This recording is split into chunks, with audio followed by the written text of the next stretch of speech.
আসসালামু আলাইকুম বন্ধুরা, কেমন আছো তোমরা সবাই? চলে এলাম আজকে আরেকটা নতুন ব্লগ নিয়ে। আজকে হইতেছে সোমবার। তো দেখো রোজা তো চলে আসলো, সেই জন্য রোজার আগে কিন্তু আমার রান্নাঘরটাকে আমি সুন্দর করে পরিষ্কার পরিপাটি করে নিয়েছি। তার সাথে বড় ঘর পরিষ্কার, গাছ লাগানো সব কিছুই রয়েছে আজকের ব্লগে। তো চলো বন্ধুরা, তোমরা দেখতে থাকো, আশা করছি তোমাদের ভালো লাগবে। তো দেখো আমি রান্নাঘরের কাজ ধরতেই আগে রান্নাটা করে খাওয়া দাওয়া করে নিই। কারণ হইতেছে যেহেতু আমি রান্নাঘরটাই গোছাবো, সেই জন্য আগে তোমাদের ভাইও যাবে বাজারে। তো সেই জন্য দেখো আমি এখানে ডাঁটা শাক আগের দিনই বাইছে রাখছিলাম, তো ওই ডাঁটা শাকটা ভর্তা বসিয়ে দিচ্ছি আর প্রেশারের মধ্যে ভাত বসিয়ে দিচ্ছি। আর কালকের মাছের সবজি ছিল, তো ওগুলো দিয়ে খাইয়ে নিব। মাছের সবজি আছে আর কি। তো এদিকে বসিয়ে দিয়ে সবজি বসিয়ে দিয়ে কিন্তু আমি রান্নাঘরটা খালি করতেছি, যেহেতু খালি না করলে তো আবার নতুন করে গোছানো যাবে না। ঝাড়া মোছা করব, সব জিনিসগুলো বাইর করে রেখে দেবো বারান্দাতে, তারপরে ঝাড়া মোছা করবো, নাহলে তো একদম ঘরের ভিতরে ধুলো দিয়ে ভর্তি হয়ে যাবে। তো চলো ওদিকে ভাত আর শাক হইতে হইতে আমি দেখো ঘরটাকে কিন্তু খালি করে ফেলছিলাম। তো এরই মধ্যে কিন্তু তোমাদের ভাইয়া বাজারে যাবে, বলতেছে আমাকে ভাত বাইরে দাও। তো আমি রান্নাঘরের কাজ আধা করে ওকে এখন খাইতে দিতে যাব। আর ওকে শুধু খাইতে দিব না, তার সাথে আমিও খাইয়ে নিব আর মেয়েকেও খাওয়াই নিব। তো সকাল সকাল খাওয়া দাওয়ার ঝামেলাটা শেষ হলে কিন্তু আমি নিশ্চিন্তে কাজ করতে পারবো। তো এই তো দেখো এখানে ভাত বাইরে নিছি তোমাদের ভাইয়ার জন্য। আর এই যে ডাটার ভর্তা দিছিলাম, শাকগুলো অনেক সুন্দর কি হয়ে গেছে, সিদ্ধ হয়ে গেছে। তো এখানে আমি এই যে পেঁয়াজ, কাঁচামরিচ, লবণ আর তেল মাখিয়ে নিলাম। আর এখন এই যে ডাটা ভর্তাটাকেও এগুলোর সাথে মিশিয়ে ভালো করে মাখিয়ে নিব। তো আমার তো বেশ ভালো লাগছিলো এই ডাটা ভর্তা, আর ফ্রেশ ছিল না, শাকগুলো তো একদম ফ্রেশ ছিল, কালকে আনছিল। তো এর জন্য আমি বাইচে এটা ফ্রিজেই রাখছিলাম না, বাইচে অল্প পানি ছিটা দিয়ে কিসের মধ্যে রেখে দিছিলাম। তো আগের দিনে মাছ ভাজি ছিল আর মাছের সবজিও ছিল। আর দিও না, না কাল দিব না।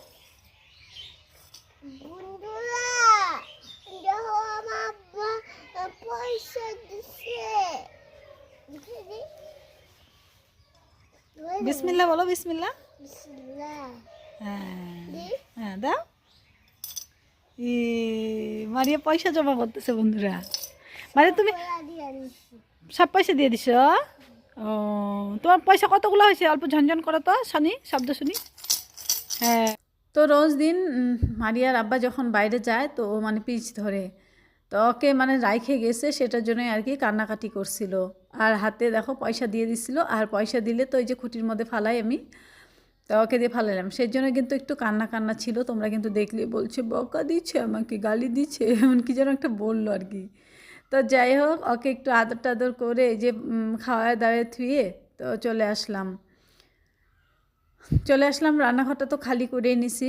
আর তারপরে দেখো উপরে যেগুলো বেশি ওরকম নোংরা নাই, তারপরেও কিন্তু আছে আর কি, হালকা হালকা ঝুল আছে। আমার রান্নাঘরে বেশি ঝুল টুল থাকে না, আমার রান্নাঘরে উপরটা পরিষ্কারই থাকে, শুধু নিচের মধ্যে ধুলা থাকে। কারণ হইতেছে ওই যে ঘরের মধ্যে স্যান্ডেল নিয়ে আসা হয়, তো সেই জন্যই আর কি। তো এই যে যখন নিচটা পাকা করব তখন কিন্তু স্যান্ডেলটা হয়তো বাইরে সবাই রেখে আসবে, সেই জন্য। আর আমিও হয়তো রান্নাঘরটায় স্যান্ডেলটা না নিয়ে আসলেও পারি, কিন্তু আমার যে পায়ের সমস্যা না, পায়ের চামড়াটা পাতলা, আর এদিকে তো এটা হলো ঢালাই করা আছে, সেই জন্য স্কিনে বেশি প্রবলেম হবে। তো যাই হোক দেখো এই যে এখানে না কৌটাগুলো কিন্তু কিছুদিন আগে, আমি কতদিন আগে কৌটাগুলো ধুইছিলাম আমি। আর আজকে এগুলোর ভিতরে অনেক যেগুলোর মধ্যে জিনিসপাতি আছে ওই কৌটোগুলো আমি বাই করব না। আর কিছু খালি কৌটাও আছে, ওগুলো ধুয়ে রেখে দিছিলাম, সেই জন্য আর আজকে এগুলো ধুবো না। তো যেগুলো যেগুলো ধুইতে লাগবে সেগুলোই আমি ধুবো, আর যেগুলো না ধুইলে মুছে টুছে রাখলে চলবে, ওগুলো কিন্তু আমি মুছে রাখতেছি। তো বেঞ্চটাকে প্রথমে মুছে টুছে নিচ্ছি, ধুলা টুলা ছাড়িয়ে নিচ্ছি। আর এখন এই যে কৌটাগুলো সুন্দর করে মুছে মুছে এখান দিয়ে গুছিয়ে রাখতেছি। আর এইবার একটা কাজ করব। তো এইবার না সব কিছু গোছানো হয়ে গেলে একটা কাপড় পাতলা কাপড় বা চাদর হোক, যে কোনো কিছু দিয়ে, ওড়না দিয়ে আর কি দিছি আমি। তো ওড়নাটা দিয়ে সুন্দর করে ঢাইকে রাখবো। তো ঢাইকে রাখলে কিন্তু যখন ঝাড়ু দিব তখন ধুলাটা কম ঢুকবে। তো আমি এই কাজটা করব আর কি, যতদিন ধুলা আছে অতদিন এরকম করে রাখবো, তারপরটা দেখা যাবে আর কি, যদি ভালো লাগে রাখবো, আর নাহলে তো উঠিয়ে দিব। তো আজকে আমি এগুলো মোছা টোছা করার পরে এই যে এখনই ঘরের থেকে একটা ওড়না নিয়ে আসবো, নিয়ে এসে এটা সুন্দর করে ঢাকিয়ে দিব। দেখো যখন রান্নাঘরটা গোছাই তখন কিন্তু কয়েকদিন খুব সুন্দর থাকে, তারপর আবার আস্তে আস্তে বয়ামগুলো অগোছানো হয়। তো এটা মাঝে মাঝে গোছাই আর কি। তো এই দেখো আমি ওই ঘরের থেকে এই যে এই ওড়নাটা নিয়ে আসলাম, এটা পাতলা সুতির ওড়না আছে। তো কিছুদিন পর পর ধুয়ে দিলে কিন্তু পরিষ্কারই থাকবে। আর এপাশে আগে র্যাক রাখছিলাম, তো র্যাক ট্যাগুলো এই যে বাই করে নিছি। আগে চলো র্যাক ট্যাগ আর এই যে বাসনের ঝুড়ি এগুলো সব ধুয়ে টুয়ে তারপরে নিয়ে যাব ঘরে। আর আজকে এদিকে কাজ করতেছি, কিন্তু ট্যাপের ভিতরে বেশি পানি নাই, হালকা হালকা পানি আছে। এদিকে কাজও আজকে অনেক বেশি, তো এদিকে কল যাইতে যেতে আজকে অনেকবার কাজ করছি আমি, কারণ সকাল থেকে কারেন্ট নাই। তো ট্যাঙ্কিতে আমি পানি আগের দিন ভরে রাখি না, যেহেতু আমাদের দেখো ট্যাঙ্কিটা কিন্তু মানে বাঁশের উপরে বা ইট ভাড়া দিয়ে রাখা হয়েছে, সেই জন্য না আমি মানে সবসময় কম লোড রাখি আর কি। যখন পানি ভরি দিনে দিনে কাজ করে যাতে রাত্রেবেলা হালকাই থাকে, নাহলে কিন্তু হঠাৎ আবার বাঁশটা যদি ভাঙ্গে ট্যাঙ্গে যায় তখন আবার আমার নতুন করে আবার মানে বানাইতে লাগবে। তো দেখো এই যে বাসনের ঝুড়িটা ধুয়ে নিলাম, আর এই যে এখানে র্যাকটা প্লাস্টিকের র্যাকটা বাই করছি, এটার মধ্যেও এটাও ভালো করে ধুইতেছি। আর এগুলোর মধ্যে না বেশি তেল কাজটা হয় না, এই যে যখন কিছুদিন পর পর ধোয়া হয় বা হলো গ্যাসের থেকে একটু ফাঁকেই রাখি আমি, তো ওই জন্য তেল কাজটা কমই হয়েছে, শুধু ধুলো আছে। তারপরেও ধুয়ে দিতেছি, ধুয়ে দিলে একদম সুন্দর হয়ে যাবে। আর এখন যে এই যে রোজার আগে আমি রান্নাঘরটা পরিষ্কার করতেছি, যখন ঈদের ধোয়া টোয়া করবো তখন কিন্তু আরও ইজি হয়ে যাবে, কারণ হচ্ছে এই যে এখন 1 মাসের মধ্যে কতটুকু আর নোংরা হবে। তো এই কাজগুলো রোজার আগে আমরা যদি করে রাখি তাহলে কিন্তু রোজা রাখে এত কাজ করতে খুবই কষ্ট হতে পারে। তো সেজন্য আমরা এই কাজগুলো করলে আর রোজার দিনে কাজ কম করে মানে অল্প কোরআন শরীফ পড়া, নামাজ পড়া, তখন কিন্তু মানে এটা ইবাদতের মাস যেহেতু, তো সেই জন্য সংসারে কাজ কমে কিছুটা ইবাদত করবো ইনশাল্লাহ। তো দেখো বলতে বলতে কিন্তু ওই যে র্যাক ঝুড়ি আর অনেক বাসন বাড়াইছে, অল্প অল্প করে নিয়ে আসবো আমি, কারণ হইতেছে আমার কলপাটটা তো ছোট, আর আজকে পানিরও প্রবলেম হইতেছে, ট্যাঙ্কির ভিতরে বেশি পানি নাই। কল যাইতে যাইতে কাজ করতে করতে আজকে আমার অনেকটা হরানো লাগছে। তো যাই হোক দেখো এদিকে এই যে এটা ধুইতেছি, যে এটার মধ্যে না চামচ ধুই আর কি, এটা খুলে গেছে, তারপর আমি এটার মধ্যে চামচগুলো জমা করে রেখে দিই। আর এইটার মধ্যে বড় চামচগুলো রাখি, যে হাতাগুলো আর কি, যেগুলো সবজির চামচ, আর ওইটার মধ্যে চা চামচগুলো রেখে দিই। তো চলো এগুলো সব ধুয়ে টুয়ে নিয়ে যাই, অল্প রোদের মধ্যে রাখবো। তারপরে অফ ক্যামেরাতে আমি অনেকগুলো বাসন মশলাপাতির কৌটা, যেগুলো কিছু তেল কাজটা হয়েছিল ওগুলো কী করে নিতেছি। আর এই যে দেখো কলটা তো জাতলাম আমি ঠিকই, ভাবছি কলটা জাতা দিয়ে তারপরে মোটর দিতে গেছি, যাই দেখি কারেন্ট নাই। তো কারেন্ট না থাকার জন্য এই যে এখানে ট্যাপের মধ্যে অল্প অল্প পানি বাড়াইতেছে, আমি এটা দিয়ে ধুয়ে দিতেছি। তো যাই হোক অল্প একটু কাজ করাতে পরে সম্পূর্ণ ট্যাপের পানি শেষ হয়ে যায়, তারপরে আমি কিন্তু কল যাইতেই কাজগুলো করছি। কারণ কলটা আগে ভালো ছিল, যখন মোটরটা বেশি ইউজ করতাম না, ট্যাঙ্কি লাগানো হয়েছিল না, তখন কিন্তু কলটা ভালো ছিল, নরম ছিল, আর সবসময় পানি থাকতো। আর এখন কলটা না যাতে মানে এখন যাতা হয় না না বেশি, সেজন্য পানি মানে বাড়াইতেই চায় না, অনেকটা শক্ত হয়ে গেছে। তো এই যে এগুলো ধুয়ে আমি রোদ্রে রাখছিলাম, আর এত পর্যন্ত আমি অফ ক্যামেরাতে সব বাসন টাসন ধুয়ে রোদ্রে বাইরে বেঞ্চের মধ্যে শুকাইতে দিয়ে আসলাম। আর এই রেকট্যাগুলো শুকিয়ে গেছে, রোদ্রে রেখে দিছিলাম। আর এখন এই যে দেখো ঘরের মধ্যে নিয়ে এসে আবার একটু গুছিয়ে রাখতেছি। তো এবার একটাকে অল্প এপাশে রাখলাম। তো মাঝে মাঝে রুমের কিগুলো একটু চেঞ্জ করলে কিন্তু ভালো লাগে। তার মধ্যে মেয়ে বারে বারে এসে একটু পরে পরে এসে মা আমাকে পানি দাও, মা আমাকে বিস্কুট দাও, এরকম বলতেছে। তো যাই হোক আমিও আজকে বারে বারে কাজ করতেছিলাম আর পানি খেতেছিলাম, কারণ দিনগুলো দেখি দিনে দিনে চড়া হয়ে আসতেছে। তো ঠান্ডার ভাবটা চলে যেতেছে আর চড়া চড়া লাগতেছে, সেই জন্য দিনের মধ্যে কয়েকবার করে পানি খাইতেছি। আর এইখানে এই যে সিঙ্গেনিয়াম প্লান্টসটা যে রাখছি, এটার মধ্যে কোনো যত্ন করা হইতেছে না, ভাবছি একসময় বাইর করে মাটি টাটি বদলে আবার নতুন করে কী করে দেবো, তাহলে কিন্তু আবার নতুন নতুন কুশি বাড়াবে। তো চলো ওদিকে একটা গোছিয়ে নিচ্ছি, আর এদিকে যে চামচগুলো সুন্দর করে এখানে রাখতেছি। তো রান্নাঘরটা আমি ধুইতেও চাইছিলাম, তো তোমাদের ভাইয়াকে যাওয়ার সময় বলছিলাম যে আমাকে ধানের বস্তাগুলো একটু কিছু উপরে দিয়ে দিও, যাতে আমি মোটরের পাইপ এনে ধুলে কিন্তু ধুলাটা কম হয়ে যাবে। তো তোমাদের ভাইয়া না বলছিলাম, বলছে হ্যাঁ ঠিক আছে করে দিব, তারপরে যাওয়ার সময় ভুলে গেছে আর কি। তো ও তো ফট করে চলে গেছে, আর ধানের বস্তা এত ভারী, 2টা বস্তা আছে, আমার মানে শক্তিতে কুলাইলো না, আমি চেষ্টা করছি কিন্তু পারলাম না। তারপরে ভাবলাম থাক, তাহলে ও যদি গেছে তাহলে অন্য এক সময় ধুয়ে দিব, সেজন্য আর ধোয়া হলো না আর কি। ফ্লোরটা ভাবছিলাম মোটরের পাইপ এনে ধুয়ে দেব। তো এদিকে দেখো বন্ধুরা, ওদিকে তো তোমাদের ভাইয়াকে মানে ভাত টাত দিছিলাম, তখন খাইয়ে গেছে। আর আমি সকালবেলা বিছনাটা ওরকম মানে অত ভালো করে তোলা হয়েছিল না, এই যে তোমরা যে দেখলে এতটুকু তুলছিলাম, তো এখন আর একটু পরিপাটি করে নিলাম। তারপরে দেখো এই যে টেবিলটার থেকে কিন্তু আমি ওনাটা নিয়ে গেছিলাম মানে রান্নাঘরে, আর এখন টেবিলটা খুব খারাপ দেখা যেতেছে, কারণ টেবিলটা অত ভালো না আর কি, ভাঙা চিরাই আছে। তারপর আমি এক সাইডে রাইখা দিছি জন্য কিছু জিনিসপাতি রাখতে পারি।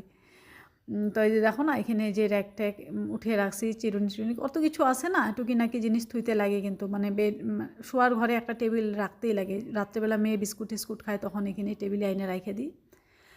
আর এই যে টেবিলটার মধ্যে এখন কি পাতবো ভাবতেছি। তো এই যে এইটা যে একটা বেড কাভার ছিল, এই বেড কাভারটা কিন্তু অনেক বড় ছিল। তো কিছুদিন আগে আমি একটা টুকরা কাইটে একটা পর্দা বানাইছিলাম, যখন ওই যে আমরা মুরগির ঘরের মধ্যে মুরগির ঘরটা ইউজ করতাম আর কি, থাকতাম, তখন এখানে একটা পর্দা বানাইছিলাম। আর বাকিটাই যে এখন ছোট টুকরা হয়েছে, এটার মধ্যে ছোট্ট বিছনাটার মধ্যেও পাতা যায়। আর এখন কিন্তু আমি ভাঁজ করে টেবিলের কাভারও বানিয়ে দিলাম। তো বন্ধুরা দেখো তো, এটা দিয়ে যে টেবিলের কাভার বানাইলাম আমি, কীরকম লাগতেছে তোমরা একটু কমেন্ট করে বলো তো। তো এখনই আমি ভালো করে দেখাবো, তোমরা দেখলেই বুঝতে পারবে আগেরটার থেকে এখন ভালো লাগতেছে না আগেরটা বেশি ভালো লাগতেছে, তোমরা কমেন্টে জানাবে। তো চলো, ওদিকে তো বড় ঘরটা গোছানো হয়ে গেছে। আর এই যে রান্নাঘরটা কীভাবে গোছাইছি তোমাদের আরেকবার একটু দেখিয়ে দিই। যে দেখো পরিষ্কার করছি, বেসিন টেসিন একদম, এগুলো রোজ দিনই করা হয়, তারপরেও মানে আজকে অল্প ডিপলি করলাম সেটাই। এই যে এগুলো কলস টলস সব বাইর করে একবারে ধুয়ে ঠুয়ে নিয়ে আসছি। আর বালতিতে তো চাউল আছে, ওটা কিছুই করিনি। তো সব থেকে বড়ো কাজ হয়েছে এইটা, দেখো এখন আমার বয়ামগুলো কত চিকচিক করতেছে, একদম ধুলো টুলো কিচ্ছু নাই। আর কতদিন আগে না মুখার উপরে ধুলো ধুলো হয়ে আসছিলো। তো এই যে এখানে একটা পর্দা দিয়ে দিছি, এখন ঝাড়ু দিলেও ধুলাগুলো ওই পর্দার মধ্যে আটকা ধরবে। তো রান্নাঘর বড় ঘর দুটোটাই গোছানো হয়ে গেছে। আর এখন চলে আসলাম মানে বারান্দাতে অনেক টোপলা নোপলা হয়ে আছে, কারণ হইতেছে ঘর ঝাইরে বাড়াইলে কিন্তু অনেক জিনিসপত্র বাড়ায়, অনেক নোংরা বাড়ায়, অনেক ঠোঙ্গা বাড়ায়। এই যে দেখো সব ভর্তি হয়ে আছে। তো চলো আমি এই যে উপরটা দেখো একটু ঝাড়ু দিয়ে দিলাম। আর ঝাড়ু দেওয়ার সাথে সাথে কী পরিমাণে ধুলা, এটা তো বুঝতেই পারো। আর এখন ধুলার দিন, তো যাই হোক রোজ দিন ঝাড়া পোছা করা হয়, তারপরেও কিন্তু অনেকটাই ধুলা বাড়ায়। আর আমি এই যে দেখো এখানে তো টিউশন পড়াই, তো সেই জন্য এই টেবিলটাকেও সুন্দর করে পরিষ্কার করে রাখা দিলাম, যাতে করে টিউশনের বাচ্চারা আসলে বসে পড়তে পারে। তো এইখানে দেখো আমি অনেক ঠোঙ্গি বাড়াইছিল, ওগুলো সব নিয়ে রাখা দিলাম, মানে পোড়া দিয়ে দিব। আর এই যে দেখো সকালবেলা এখানে মুরগির বাতটা এখানে রাখা দিছিলাম যাতে গরম হয়ে থাকে। তো এখন দেখো অনেক টাইম রোদ্রের ছিল, আমি আবার ঘরে রাখা আসলাম। তো এই যে এখন এদিকে আমি একটু পানি ছিটা দিয়ে নিব। তো মানে কি হয়, কাজ করতে করতে না ভাবি কি থাক আবার পানি আনতে যাব, দেরি হয়ে যায়। তো ওইভাবেই দিতেছিলাম, দেখো ধুলার মধ্যে নিজের নাকের মধ্যে একটু কাপড় ধরে দিতেছিলাম। তো এদিকে ঘর বাড়ি পরিষ্কার মানে ঘর দুয়ার পরিষ্কার করে বাড়িয়ে রান্নার এই জায়গাটাও একটু ঝাড়ু দিয়ে নিতেছি। তো আজকে ভাবছিলাম উনুনটা মুছবো, তো তারপরে কাজ করতে করতে এত কাজ হয়ে গেছে। যদিও রান্নাঘরটা তোমাদেরকে গোছানো দেখাইলাম, অনেকটা কাইটে ভিডিওটা এডিট করলাম, তো সেই জন্য মনে হইতেছে খুব কম সময়ে হয়ে গেছে, কিন্তু অনেকটা সময় লাগছে।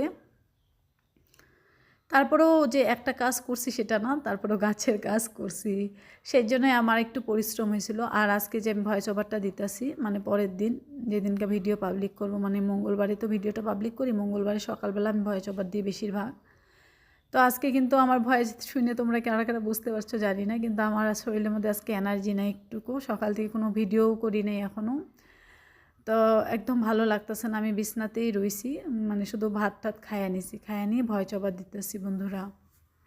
তো শরীরটা খুবই দুর্বল লাগতেছে। তো ওদিকে দেখো বন্ধুরা, ওদিকে কাজ টাজ করে উঠান বাড়ি ঝাড়ু দিয়ে চলে আসলাম কলপারে। আর এখন কলপারে এসে এই যে একটু গাছের যত্ন করব। তো কলের থেকে পানি নিতেছি, কারণ ট্যাঙ্কির পানি একদম খালি হয়ে গেছে গা। আলহামদুলিল্লাহ বন্ধুরা, দেখো গাছে বেগুন গাছে ফুল আসছে যে। তো চলো আজকে গাছে একটু খাবার দিব।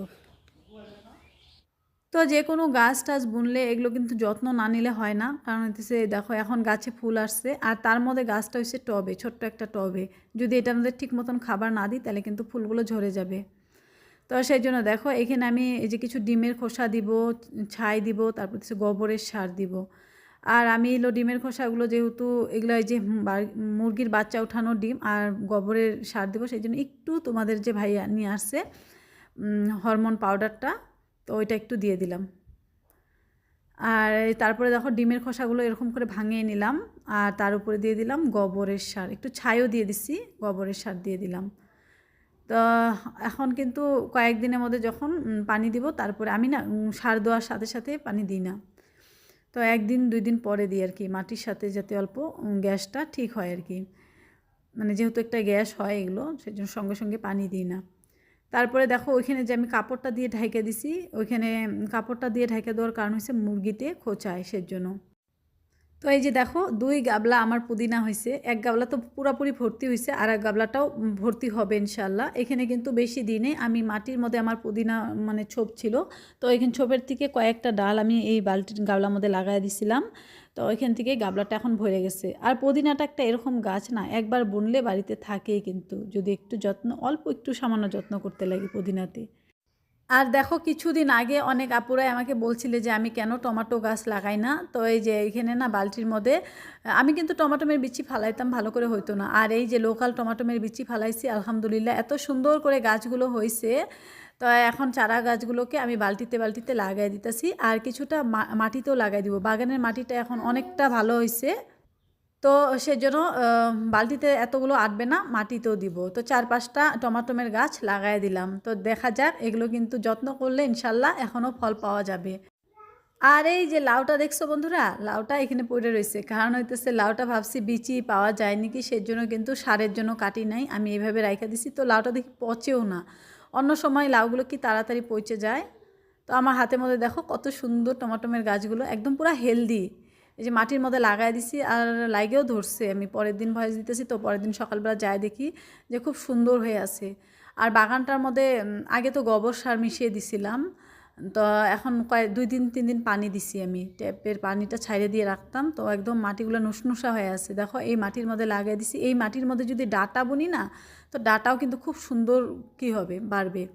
তো ডাটাটা বুনতাছি না, কারণ হইতেছে এই যে বালতির গাছগুলো আরেকটু বড় হলে এই বালতির গাছগুলো আমি ওই বারান্দার ওই সামনে দিয়ে নিয়ে যাব, তখন কিন্তু বারান্দার ওই সামনেটা একটু সুন্দর করব। তো সংসারে যতই কাজ করি না কেন, তখন যখন গাছের কাজটা না করি না, আমার ভিডিওটা যেমন আনকমপ্লিট লাগে, আমার মনে ভালোই লাগে না যে তোমাদের সাথে যদি গাছের কাজ একটু শেয়ার না করি, আর নিজেরও ভালো লাগে না। যেদিন আমি গাছের যত্ন না নিই, মনে হয় আমার ভালো লাগে না।